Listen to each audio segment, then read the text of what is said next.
علی رضا کی شہادت کے بعد مجھے بتائیں کہ کیا ماں باپ اپنے پڑھے لکھے بچوں کو کہیں گے کہ وہ سیاست میں جائیں؟ علی رضا بھائی کھرے آدمی تھے، سچے آدمی تھے. مجھے پتا چلا ہے کہ انہیں تھریٹس ملتی رہی ہیں. ہمیں انصاف چاہیے، قاتلوں کو بے نقاب ہونا چاہیے، انہیں قرار واقع سزا ملنی چاہیے، اور یہ بھی معلوم ہونا چاہیے کہ انہیں دھمکیاں کون دیتا تھا. I am here to maintain law and order in the province. That is my primary job. That is the primary job of the political government. If we fail in doing this, we are not doing I am not doing justice to my work. Welcome to News Wise. میں ہوں عارفہ نور اور studio میں میرے ساتھ موجود ہیں زاہد حسین. آج سب سے پہلے ہم بات کریں گے کراچی کی. گزشتہ رات MQM کے سابق رہنما علی رضا عابدی صاحب کو ہلاک کیا گیا. یہ واقعہ کافی دیر کے بعد کوئی پہلا نہیں ہے. کچھ دنوں پہلے بلدیاتی الیکشنز کے دوران PSP کے 2 کارکنوں کو بھی ہلاک کیا گیا، اور مہینے کے شروع میں چائنیز قونصلیٹ پہ بھی حملہ ہوا. چیف منسٹر مراد علی شاہ نے کہا ہے کہ وہ مانتے ہیں کہ کراچی کی پولیس جو ہے وہ ان دہشت گردی کے واقعات کا سراغ لگانے میں ناکام ہو چکی ہے. مگر یہ جو اتنے زیادہ واقعات پچھلے دنوں میں ہوئے ہیں، کیا ان کی وجہ سے یہ ہم کہہ سکتے ہیں کہ کراچی کے اندر اب پھر سے دہشت گردی کے واقعات شروع ہو گئے ہیں؟ سیکیورٹی سچویشن جو کہتے تھے کہ کنٹرول میں آ گئی ہے، کیا اب وہ کنٹرول میں نہیں رہی؟ ان سب ایشوز پہ بات کرنے کے لیے ہمارے ساتھ موجود ہیں دفاعی تجزیہ کار اکرام سہگل صاحب. Welcome to the show Ikram صاحب. Thank you for having me. جی اکرام صاحب، یہ جو واقعات پچھلے دنوں میں کہہ رہے ہیں کہ کچھ ہفتوں کے اندر 5-6 واقعات ہو چکے ہیں کراچی کے، 3 بڑے تو میں نے ابھی گنوا دیے، تو کیا ہم یہ کہہ سکتے ہیں کہ اس وقت پھر سے کراچی کے اندر جو سیکیورٹی سچویشن ہے وہ اسپائرل کر رہی ہے آؤٹ آف کنٹرول، یا ان کے پیچھے صرف کوئی پالیٹکس ہی ہے لوکل لیول کی؟ عارفہ، یہاں پر کراچی میں اتنے ڈفرینٹ فیکشنز ہیں، اتنے ڈفرینٹ پرابلمز ہیں کہ آپ کسی کو آپ لوکلائز نہیں کر سکتے. پرابلم سب سے بڑی یہ ہے کہ ہم سیکیورٹی کے معاملے میں جب بھی دیکھتے ہیں وہ کمپرومائز تب ہوتا ہے جب کمپلیسنسی آ جاتی ہے. اور ہماری یہ خوبی ہے کہ ہر تھوڑی دیر جب ہم سمجھتے ہیں کہ ہم نے کنٹرول کر لیا سچویشن، تو ہم بولتے ہیں نا کہ ہم تھوڑا سا سٹ بیک کرتے ہیں اور اپنے کو کنگریچولیٹ کرتے ہیں کہ جی ہم نے کام کر لیا. پرابلم یہ ہے کہ لیٹ اس ٹیک کراچی. یہاں پر ملیٹنٹ فیکشن تھے ہر پولیٹیکل پارٹی کے، جی سوا PTI کے، اور PPP کی اپنی تھی، MQM کی اپنی تھی، ANP کی اپنی تھی، اور چھوٹے موٹے جو تھے ان کی تھی. ریلیجس فیکشنز کی اپنی ملیٹنٹ گروپس تھے. کرمنل ایکٹیویٹی اپنی جگہ تھی، ڈرگ مافیا تھا، ٹرک مافیا تھا، sand mafia, I mean myriad number of this thing. اس کے اوپر آپ کے پاس ہائبرڈ وارفیئر جو آپ کے پاس خلاف چل رہا ہے، انڈیا نے بڑا کلیئرلی آپ کو ٹارگیٹ کیا ہوا ہے، اور پرٹیکولرلی آپ کے چائنا پاکستان اکنامک کوریڈور. تو آپ کے لیکن اکرام سہگل صاحب دیکھیں، میں اب مجھے ختم کرنے دیں. بات یہ ہوتی ہے کہ اگر آپ یہ سب چیزیں آپ دیکھ لیں ان ہولسٹک وے، تو آپ کبھی بھی آپ یہ نہیں کہہ سکتے کہ بھائی ہم کو مومنٹم جو تھا ٹورڈز ایریڈیکیشن آف ٹیررزم اس کو ہم نے ختم کرنا چاہیے تھا، لیکن ہم نے یہ فٹ آف دا پیڈل کر لیا، اور آپ نے دیکھا کہ پھر اکے دکے کر کے وہ واقعہ شروع ہو گئی، ان کی فریکوینسی بڑھ گئی. آپ کہہ رہے تھے. لیکن اکرام صاحب، یہ جو ہے، یہ جو ابھی جو علی رضا عابدی صاحب کا واقعہ ہوا ہے، یقینی طور پہ ایک ٹارگٹ کلنگ تھی جس طرح سے یہ واقعہ ہوا. لیکن کیا جو اس سے پہلے جو PSP کے 2 لوگ جو ہے مارے گئے تھے، کیا اس کے ساتھ ریلیٹڈ ہے؟ یا دوسری ایک اور بات بھی آتی ہے کہ علی رضا صاحب MQM کے بہت ہی سرکردہ رکن تھے، لیکن MQM سے ان کی علیحدگی ہو گئی تھی، اور اس کے بعد یہ بھی چیزیں آ رہی تھی کہ وہ کسی اور پارٹی کو جوائن کرنے جا رہے ہیں. تو اس کا کوئی تعلق ایک دوسری چیزوں سے بنتا ہے ان کا؟ بن سکتا ہے جی. آبویسلی جہاں پر ایک کلنگ ہوتی ہے وہاں موٹیو ہوتا ہے، اور بہت سی موٹیو اس کے اندر آ جاتی ہے. اور سب سے بڑی میں سمجھتا ہوں یہ ہوتی ہے کہ اس کے اندر تھرڈ پارٹی انوالومنٹ بھی ہوتی ہے، جن کا مطلب یہ نہیں ہوتا ہے کہ ٹارگٹ کلنگ کرے for take of target killing, but کہ آپس میں فیکشنز کو لڑا دے. اب دیکھیں نا، اس دن PSP کے 2 ایکٹیوسٹ کو مار دیا گیا، اس کے بعد ان کو ٹارگٹ کیا گیا. اور یہ آپ بالکل ٹھیک کہہ رہے ہیں کہ اگر آپ دیکھیں دی موڈس آپرینڈی جس طرح انہوں نے کلنگ کی ہے، تو بالکل پروفیشنل ہٹ تھا، ایبسلیوٹلی پروفیشنل ہٹ. اس کے برعکس جو چائنیز کانسلیٹ پر اٹیک تھا، BLA کے جو آئے تھے ٹیررسٹ، وہ اتنے ٹرین نہیں تھے، اور ان کی آپ ان کی پوری دیکھیں ویڈیو دیکھیں تو ان کے برعکس یہ بالکل ٹرین لوگ تھے، اور انہوں نے یہ ایسے تھے کہ جو انہوں نے پہلے بھی پروفیشنل ہٹس کیے ہوئے ہیں. ٹھیک ہے، تو بات یہ آتی ہے کہ دیکھنا یہ ہے کہ کس نے کروایا. اگر یہ انٹر فیکشن لڑائی ہے تو وہ ایک اپنی بات ہے. میرے سمجھ میں یہ آتا ہے کہ مور اور لیس یہ اس لیے کیا گیا کہ ایک سمبولک ہٹ کر کے اور آپس میں فیکشنز کو لڑانے کے لیے، کیونکہ دیکھیں ایم کیو لیکن کس کی طرف سے کس کی طرف سے یہ ہو سکتا ہے؟ مطلب جو آپ کہہ رہے ہیں نا کہ کسی کا مقصد ایک یہ تھا کہ جو ہے فیکشن کے درمیان لڑائی کرایا جائے، تو کون ایسے ہیں جو کہ یہ چاہتے ہیں یا کروا سکتے ہیں اس قسم کی چیزیں؟ دیکھیے ہو از انٹرسٹڈ کہ پاکستان کی امن خراب ہو. مینلی انٹرسٹ کس کی ہے؟ انٹرسٹ آپ کے دشمن ناصر جو ہوتے ہیں وہ ان کی آپ کی انٹرسٹ ہے کہ آپ کی جو، کیونکہ یہ جب سے کراچی کو امن آیا ہے، پیس آیا ہے یہاں پر، وہ تو ان کے انٹرسٹ میں نہیں ہے. تو obviously it is hidden hands جو آپ کوشش کر رہے ہیں کہ آپ کو واپس کراچی کو اس سٹیج پر لے جائیں ایسے دہشت گردی میں، انارکی میں، جو پہلے کراچی جس کے اندر ملوث تھا. تو آئی تھنک اکرام صاحب جی یہ دیکھیں، یہ جو واقعات ہیں پولیٹیکل نوعیت کے، یہ تو ابھی ہوئے ہیں. چائنیز کانسولیٹ بھی اگر آپ اس کے اندر ایڈ کر لیں، اور پی ایس پی اور ایم کیو ایم کے، مگر جو اسٹریٹ کرائم کے حوالے سے کراچی میں صورتحال ہے وہ تو کافی عرصے سے پھر سے بدتر ہوتی چلی جا رہی ہے. جو بیچ میں بہت بہتر ہو گئی تھی، بٹ آہستہ آہستہ اسٹریٹ کرائم کے جو فیکٹس اینڈ فگرز سامنے آ رہے ہیں، وہ تو کافی عرصے سے اخبارات اور میڈیا اس کو رپورٹ کر رہا ہے کہ وہ پھر سے بڑھتے چلے جا رہے ہیں. سو کلیئرلی پرابلم جو ہے وہ صرف یہ تو نہیں ہو سکتا کہ ہم کہیں کہ باہر کی کچھ فورسز انوالوڈ ہیں جو کراچی کو ڈی اسٹیبلائز کرنا چاہ رہی ہیں، یا یہ ہم کہیں کہ وہ جو اسٹریٹ کرائم ہے، آرڈنری کرائم ہے، وہ الگ ہے اور یہ ہے الگ. ایک اور بات اس میں جو آپ بات کریں باہر کے، ٹھیک ہے باہر کا بہت ساری چیزوں میں جیسے ہائبرڈ وار کا ذکر کیا، لیکن ان تمام چیزوں میں جو ہے کس طرح سے باہر کے لوگ، یہ تو اندرونی طور پہ بھی بہت سارے ایسی چیزیں موجود ہیں جس کی وجہ سے یہ واقعات ہو رہے ہیں. یہ کوئی باہر سے آ کے تو نہیں کر رہا ہے، یہی جو بھی شامل ہوں گے اس میں وہ تو یہی کے لوگ ہیں. دیکھیں سب سے پہلی بات یہ ہے کہ جب بھی میں فرسٹ آف آل میں اپنے کو کلیئر کر دوں کہ میں دعوے سے نہیں کہہ سکتا ہوں کہ کس نے کہا ہے یہ پولیٹیکل انفائٹنگ تھی یا ہائبرڈ وارفیئر کی باہر کے، نہ سے آئی ایم جسٹ کنجیکچرنگ کہ these are the factors that could have this thing. لیکن میں آپ کو ایک بات بتاتا ہوں کہ دیکھیں جب بھی باہر کے لوگ کرتے ہیں تو وہ دن گیا جہاں پر وہ ازبیک کو ہائر کرتے تھے کہ آ کے کراچی کہ یہاں پر شارع فیصل کو اٹیک کر دو یا کراچی ایئرپورٹ کو اٹیک کر دو وغیرہ. یہ لوگ آن ہائر ہے، گنز فار ہائر ہے. یہ یہاں پر لوگ ہیں، موجود ہیں جو آپ کو ٹارگٹ کلنگ کے لیے آپ دیکھیں. آپ آئی تھنک یہاں پر بڑی شارٹ میموریز ہیں. لوگ بھول گئے ہیں کہ 3 سال پہلے یہاں پر ایبسولوٹلی جو یہاں پر ایم کیو ایم کا ہولڈ تھا اس کے اوپر، اور نیچرلی آپ سمجھتے ہیں کہ جتنے بھی ایم کیو ایم کے لوگ تھے وہ ملیٹنٹس وہ قبضے میں آ گئے، قابو ہو گئے، یا موسٹ آف دم وینٹ انڈر گراؤنڈ. ٹھیک ہے جی. اینڈ جب انڈر گراؤنڈ گئے یا باہر نکل کے کہیں، obviously they are available for various things. So I think میں آپ کو نیچرلی میں دعوے سے تو کچھ نہیں کہہ سکتا کہ بھائی کون تھا، کدھر تھا، کیسے آیا، لیکن بات یہ ہے کہ there are multiple reasons why this could have happened. And the thing is, لیکن اس میں ایک تھوڑی سی ایک اور چیز تصحیح میں چاہتا ہوں. اس میں یہ بات تھی کہ یہ سڈنلی ایک اسپرٹ میں چیزیں چلتی ہیں، تو کوئی خاص چیز ہے جس کی وجہ سے یہ اچانک 3-4 واقعات اس قسم کے ہوئے ہیں جس کا اثر جو ہے خاصا ایک لحاظ سے کہہ رہے ہیں ہائی پروفائل مرڈرز ہیں یہ، تو اس کی خاص وجہ نظر آتی ہے کہ آج حالات میں اس وقت کی ہو گئے، کیونکہ ایک وقت میں تو یقینی طور پہ ٹارگٹ کلنگ بہت زیادہ ہو رہی تھی، وہ تو ختم ہو گئی تھی، کم ہو گئی تھی، لیکن آج کیا وجہ ہے یہ دیکھیں میں بس یہی کہہ سکتا ہوں کہ دیکھیں جو پارٹیز انٹرسٹڈ ہیں یہاں پر کہ امن نہ ہو، and many parties are interested. ٹھیک ہے جی. دیکھیں آپ یہی لے لیں، لیٹ اس پٹ ہماری پریزنٹ سندھ گورنمنٹ جو تھی، جو رینجرز کو آپ کو 60 دن لاسٹ ڈیٹ تک ان کو ایکسٹینڈ نہیں کرتی تھی، کبھی کبھی لیپس بھی کر گیا، یہ کر گیا. جب تک آپ کو یاد ہوگا وہ پرٹیکولرلی واقعہ جب الطاف حسین نے اسپیچ دی تھی، اگست 23 تھا یا 24 تھا، مجھے یاد نہیں ہے.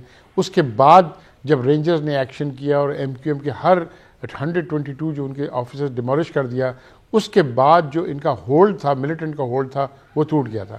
لیکن لیکن اب تو وہ سندھ گورنمنٹ کے ساتھ مسئلہ وہ رینجرز کا نہیں ہے. اب تو رینجرز کو انہوں نے اختیارات جو دیے تھے جو چاہ رہے تھے وہ تو جاری ہیں, ابھی تو کوئی وہ اس طرح کا تعطل پیدا نہیں ہوا ہے اس میں. اچھا بٹ آپ کو ایک میں بات بتا دوں, آپ کو ایک اور آپ کی پولیٹیکل اسٹارم تو یہاں پہ شروع ہو گئی نا. آپ کی ایک منی لانڈرنگ کی جو کیس ہے obviously upset the political balance, ٹھیک ہے نا جی. تو بٹ اکرام صاحب یہ تو آپ صحیح بات کریں, بٹ جب یہ آپریشن کراچی میں شروع ہوا تھا جس کا آپ ذکر کریں تو وہ بہت obvious تھا کہ اس کو ملٹری لیڈ کر رہی ہے.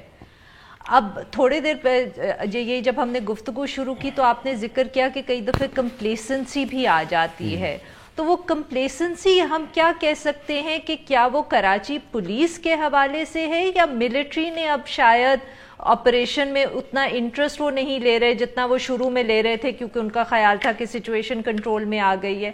Who is leading the operation now? Who is sort of responsible for the security situation in Karachi? دیکھیے جی, primary responsibility of the local law and order is always that of the police. ٹھیک ہے جی, وہ law enforcement G, but we had the military, you know, which was in a more sort of... Let me put it like this, that does not absolve the rangers because they've been given a mandate and that does not absolve the rangers of their primary duty is to support the police. And obviously, I think somewhere along the line, the lines have blurred where the police and the police had been politicized to the extent that it has taken some time for them to come back, or rather they are on the way back to some normalcy as far as their own policing duties are concerned. So I think rangers should not have let go of the slack. That I'm not taking the blame from the, I'm not saying the military, the rangers should not have taken the thing from the slack. That because ہوتا یہ ہے کہ جب بھی آپ یہ blur کرتے گرے lines آ جاتی ہیں نا, اس کے آپ یہی دیکھ لیں. Let us take the Chinese consulate incident. Chinese consulate incident ہوا, آپ نے بڑی سنی اسٹوری سنی ہوئے. Most of the first 2-3 days stories are fake. You know, they were made up stories, right? I don't want to go into details, but actually اگر آپ جا کے ایکچوئل فیکٹس وہاں پر بعد میں دیکھیں, انٹیلیجنس ایجنسیز کی رپورٹس پڑھ لیں اور ایکچوئل رپورٹس پڑھیں تو ٹوٹلی ڈفرینٹ تھا. ٹھیک ہے جی, ایکچولی جی بہت بہت شکریہ اکرام صاحب, آپ نے وقت نے کہا ہم سے بات کی. Now we'll take a short break, اور جب ہم بریک سے واپس آئیں گے تو ہم فاروق ستار صاحب سے بات کریں گے.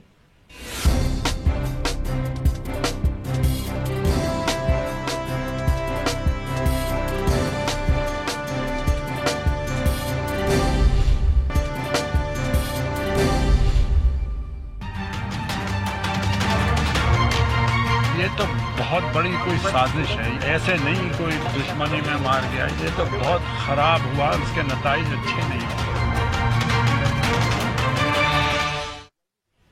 Welcome back. ہم نے بات کرنی تھی فاروق ستار صاحب سے مگر ان سے ہمارا رابطہ نہیں ہو پایا, تو زاہد صاحب پھر اب میں آپ کو فاروق ستار صاحب کی جگہ آپ سے یہ سوال باقی سب کچھ ٹھیک ہے. نہیں میں آپ سے کوئی بہادر آباد اور وہ پی آئی بی کے حوالے سے بھی 1-2 سوال پوچھوں گی, آپ پریٹینڈ کریں کہ آپ وہ فاروق نہیں, بٹ جب بس جنرلی کراچی کی سچویشن پہ اور علی رضا عابدی صاحب کے حوالے سے ہی جو یہ ہوا ہے واقعہ, it's really taken people by surprise in Karachi. I think جو پی ایس پی کا بھی ہوا تھا کچھ دن پہلے, اس کو اتنی کوریج نہیں ملی کیونکہ وہ عام کارکن تھے, اتنے ہائی پروفائل کوئی کلنگ نہیں تھی. بالکل صحیح بات ہے. دیکھیں علی رضا صاحب کے ایک بہت ہائی پروفائل تھا, ممبر پارلیمنٹ رہ چکے ہیں, ایم کیو ایم کے خاصے یعنی بڑے ہوئے رہنماؤں میں سے ان کا تھا. لیکن اس میں ایک اور بات بھی تھی کہ یہ کافی انٹریگنگ لگ رہی ہے, مطلب کہ لوگوں کا خیال یہ کہ شاید پی ایس پی کے جو 2 کارکن ہلاک ہوئے تھے اس کا شاید ہو سکتا ہے, میرا خیال یہ کہ اس کا کوئی تعلق نہیں ہے, اس کا کوئی تعلق نظر نہیں آتا ہے, کیونکہ علی رضا عابدی صاحب جو ہیں وہ ایم کیو ایم سے علیحدگی اختیار کر چکے تھے, وہ اس وقت ان ایکٹیو تھے. لیکن یہ بھی خبریں تھیں کہ وہ پیپلز پارٹی میں شامل ہونے جا رہے تھے, اور کچھ پیپلز پارٹی کے رہنماؤں نے اس چیز کی تائید کی بھی ہے, کنفرم بھی کیا ہے کہ ان کی ملاقات ہوئی تھی وہاں کے زرداری صاحب سے اور بلاول صاحب سے شاید. تو ان کی جو ہے یہ چیزیں ایک لگتا ہی ہے کہ پھر اس کے مقصد پیچھے کچھ اور بھی تھا. دوسرا ایک اور بات بھی آتی ہے کہ علی رضا صاحب جب یہ تمام تنازعات چل رہے تھے, چاہے بہادر آباد کے, چاہے جو ہے پیر کالونی کے, پی آئی بی کالونی کے, تو وہ دونوں میں جو ہے اس میں تعلق ان کا نہیں بن کے آتا تھا. اور میں سمجھتا ہوں کہ یہ ایم کیو ایم میں بھی جو کافی ان کا جو ہے بنتا تھا, جو لوگ جو ہے خاصی ایک واضح ایک سوچ رکھتے تھے بعض چیزوں پہ. ان کی تقاریر جو اگر آپ اٹھا کے دیکھیں جو کہ اسمبلی میں کی تھی, اس دفعہ تو پارلیمنٹ کے منتخب نہیں ہو سکے, اس سے پہلے نیشنل اسمبلی کے ممبر تھے, تو ان کی ہمیشہ تقاریر جو ہوتی تھی وہ ہیومن رائٹس کے حوالے سے ہوتی تھی, سیاسی آزادی کے متعلق ہوتی تھی اور زیادہ واضح طور پہ ہوتی تھی. تو یہ تو میں سمجھتا ہوں کہ اب یہ دیکھنا ہے, کیونکہ جو قاتل جو تھے, جو بھی سی سی ٹی وی آپ تصویر دیکھیں تو انتہائی جو ہے جس کو رکھتے ہیں ایکسپیرینس تھے اور ایکسپرٹیز تھی ان کے, جو جا کے جتنا جیسے کہتے ہیں ودن سیکنڈز انہوں نے اپنا کام کیا اور چلے گئے. جی بالکل, آئی مین یہ تو کراچی میں خیر دو چیزیں ہیں نا زاہد صاحب. ایک تو یہ ہے کہ کراچی میں جیسے اکرام سہگل صاحب بھی کہہ رہے تھے کہ ایسے ایکسپیرینس ٹارگٹ کلرز کی کوئی کمی نہیں ہے. So and they are also gun for hires within them, کہ ان میں سے کوئی بھی کوئی کر سکتا ہے. پر جو مجھے تھوڑا سا اس وقت خدشہ ہے وہ یہ ہے کہ بہت زیادہ اور بہت جلدی ہر کوئی اس کے اوپر پولیٹیکل کامنٹری کرنے کی کوشش کر رہا ہے, پولیٹیکل مائلیج لینے کی کوشش کر رہا ہے کہ سازش ہے, ہمارے خلاف ہے, فلانے نے کی ہے, فلانے کے خلاف ہے. کہ ابھی جب تک ہمیں ذرا زیادہ کوئی تفصیل اس کی معلوم نہ ہو جائے تو بہتر یہ ہوگا کہ اس طرح نہ کریں. کیونکہ مجھے خیال آ رہا تھا کہ آپ کو یاد ہوگا جب سمیع الحق صاحب کی وہ ان کی حملہ ہوا اور ان کی ڈیتھ ہوئی, تب بھی امیجیٹلی لوگوں کا خیال تھا کہ اس کا تعلق جو ہے وہ لارجر پولیٹیکل سچویشن سے ہوگا, مگر ایسا نکلا نہیں. تو وہ بیکاز ہم ایک بہت اس وقت والیٹائل حالات ہیں ملک کے اور کراچی کے خاص پہ because of the P P P government اور جے آئی ٹی کا کیس ہے, کہ فوراً اس وقت جو اتنی زیادہ کنجیکچر اور اسپیکیولیشن ہو رہی ہے وہ شاید ہمیں نہیں کرنی چاہیے. نہیں بالکل صحیح بات ہے. دیکھیں عارفہ, یہ ہے کہ کراچی شہر ہے, کراچی میں جو ہے وہ بہت اس قسم کے واقعات ہوتے رہے, ٹارگٹ کلنگ ہوتی رہی. یہ بالکل بات صحیح ہے کہ جو ہے ہم یہ نہیں متعین کر سکتے ہیں جب تک کہ انویسٹیگیشن نہیں ہو کہ کون اس میں ہو سکتا ہے. یہ تو آپ ہزار اس کے کلر دے سکتے ہیں کہ کوئی کہے گا فلانا اس کا کیا شاید وہ ریلیجیس اس کا ہو معاملہ, کوئی کہتے ہیں کہ جو ہے پارٹی کے اندر جو ہے ایم کیو ایم کے اندر کوئی کا ہو سکتا ہے. لیکن میرے خیال یہ بات صحیح ہے کہ اس میں ابھی تک یہ ایسا کیس ہے جس میں واضح طور پہ کوئی وجہ ہمیں نظر نہیں آتی ہے, اور نہ ہی یہ کلیئر آپ کنجیکچر اس وقت کر سکتے ہیں کہ اس سے فائدہ کس کو ہوا یا نقصان کس سے ہوا. تو بہتر یہی ہے کہ ہم انتظار کریں کہ کچھ تفصیلات سامنے آ جائیں. اب ہم لیں گے ایک چھوٹا سا بریک, اور جب ہم بریک سے واپس آئیں گے تو ہم بلوچستان کی بات کریں گے جہاں فیڈرل منسٹریز تھوڑی سی ری شفل ہوئی ہیں. اسٹے ود اس.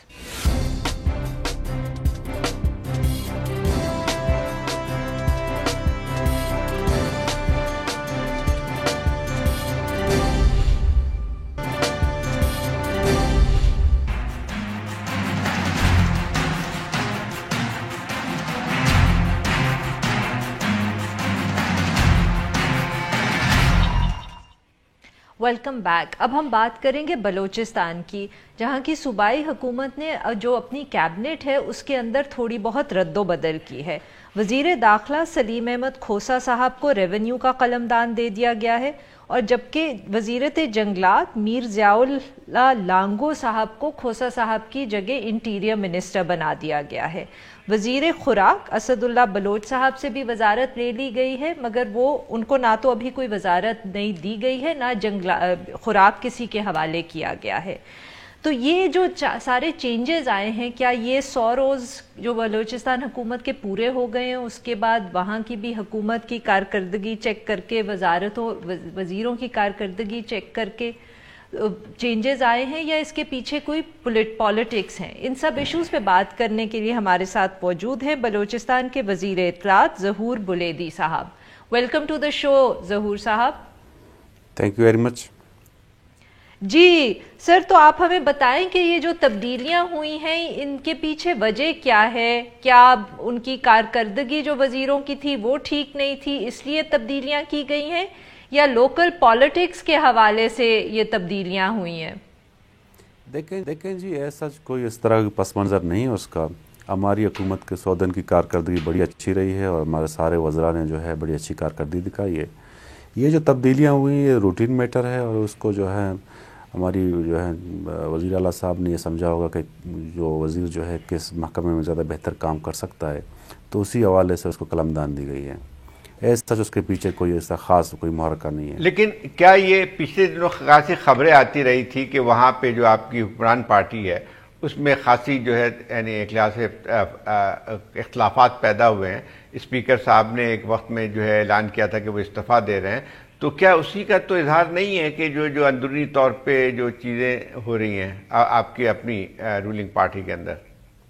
نہیں, اس طرح کی کوئی ایسی بات نہیں ہے. پارٹیوں میں جو ہے اور کوalition بھی ہے, یہ چھوٹی موٹی باتیں ہوتی رہتی ہیں. اسپیکر صاحب کی ناراضگی کی وجہ کیا تھی سر؟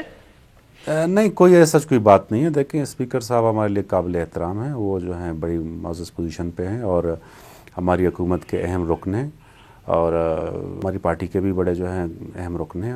تو ایسا کوئی اس طرح کی بات نہیں ہے. وہ جو ہیں چھوٹی موٹی اختلافات جو ہیں ہر پارٹی میں ہوتی ہیں اور ہماری پارٹی میں وہ ریموو کر دی گئی ہیں. ایک پارٹی کے اندر تو کہہ رہے ہیں آپ, لیکن اس میں تو ایک کولیشن گورنمنٹ ہے. پچھلے دنوں خبریں بھی آئی تھیں کہ جو پی ٹی آئی کے بھی آپ کے کولیشن پارٹنر ہیں, ان کے بھی اختلاف ہیں اور اس میں بھی جو ہے خاصا بعض دفعہ جو ہے پبلکلی بھی اس کا اظہار بھی ہوتا رہا ہے. تو یہ تمام چیزیں جو ہیں ایک حکومت میں جب اس قسم کی کولیشنز ہوتی ہیں اور آپ کی اپنی پارٹی کے بھی مسئلے مسائل ہیں, تو وہ جو ہے کیا لگتا ہے کہ ایک مستحکم حکومت ہے یہ؟ بالکل مستحکم ہے. پی ٹی آئی ہمارے ساتھ ہے اور بلوچستان میں بھی ہمارے ساتھ کوalition میں ہے, وفاق میں ان کے ساتھ کوalition میں, ہماری کیبنٹ میں جو ہیں ان کے پی ٹی آئی کے ممبران ہیں اور ہماری جو ہیں وفاقی کیبنٹ میں بھی ہمارے بلوچستان عوامی پارٹی کے ممبران ہیں. ہماری فیڈرل گورنمنٹ کے ساتھ بڑے اچھے ٹرمز ہیں اور ہماری جو ہے بلوچستان کے تمام ایشوز پہ جو ہے ہمارا پرائم منسٹر صاحب جو ہے دھیان دے رہے ہیں اور بلوچستان میں ہماری حکومت کو کافی مدد کر رہے ہیں. ہمیں نہ ان سے کوئی اختلاف ہے, نہ ہی ان کو ہم سے کوئی اختلاف ہے.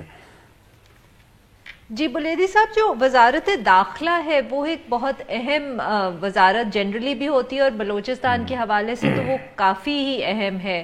تو اس میں جو آپ نے تبدیلی کی ہے, کیا ہم اس سے کہہ سکتے ہیں کہ شاید آپ کے وزیر اعلیٰ کو لگا کہ کھوسا صاحب اتنا ایفیکٹولی کام نہیں کر پا رہے تھے جو اب لانگو صاحب کر پائیں گے, شاید اس لیے تبدیل کیا گیا ہے؟ دیکھیں, کھوسا صاحب جو ہیں ایک متحرک وزیر ہیں, ان کی بڑی اچھی کارکردگی رہی ہے. ان کے دور میں جو ہے وہ بڑا اچھا کام کیا ہے انہوں نے, تو ایز سچ کوئی اس طرح کی بات نہیں ہے. لانگو صاحب بھی جو ہیں بڑے اچھے ہمارے معزز دوست ہیں اور وہ بھی کافی افیکٹو ہیں. پھر وجہ کیا ہے؟ سبھی اچھا کام کر رہے ہیں وہاں پہ, تو خاص نہیں بلی صاحب. لیکن ہوتی ہے نا, جب آپ دیکھتے ہیں کہ 100 دن ہونے کے فوراً بعد, مطلب ابھی تو بہت ہی کم وقت ہوا ہے, اور اس کے بعد آپ اتنی جو ہے تبدیلیاں آتی ہیں وزارت میں, تو کوئی یہ غیر معمولی چیزیں ہوتی ہیں, معمولی چیز نہیں ہوتی ہیں. اور آپ کی بات صحیح ہے کہ سبھی قابل لوگ ہیں وہاں پہ, لیکن قابلیت میں کھوسا صاحب کی بھی تھی, تو ان کو ہٹانے کی جلدی کیا تھی, یہ ضرورت کیا تھی؟ نہیں, اس میں کوئی اس طرح کی بات نہیں ہے. دیکھیں, اس طرح حکومتوں میں ہوتا رہتا ہے, جو بھی بندہ جو ہے کسی بھی محکمے میں زیادہ جو ہے بہتر کام کر سکتا ہے, تو اسی کنٹیسٹ میں جو ہے وزیر اعلیٰ صاحب نے ان کو وہ قلمدان دی ہے. تو ایز سچ کوئی بات نہیں. کوسا صاحب نے بڑا اچھا کام کیا ہے اور یہی امید جو ہے ہم لانگو صاحب سے کر رہے ہیں, وہ بھی انشاءاللہ تعالی کافی اچھا کام کریں گے. اسد اللہ بلوچ صاحب کو اب کیا چانسز ہیں کہ کون سی منسٹری دی جائے گی؟ یہاں تو ڈیفینیٹلی لگ رہا ہے کہ شاید کچھ ان کی کارکردگی سے خوش نہیں تھے, کیونکہ ان کو تو پورٹ فولیو دیا ہی نہیں گیا, ان سے لے بھی لیا گیا ہے اور ابھی تک کوئی اعلان نہیں ہوا کہ ان کو کوئی اور پورٹ فولیو دیا جائے گا.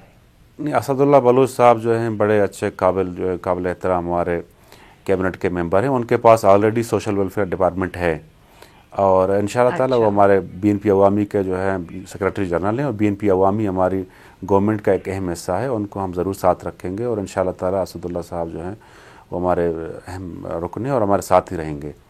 کوئی ایسا کوئی مسئلہ نہیں. یہ تو کہا جا سکتا ہے کہ جو خوراک کی منسٹری ہے وہ زیادہ اہم ہے, سوشل ویلفیئر کی شاید اتنی اہم نہ ہو.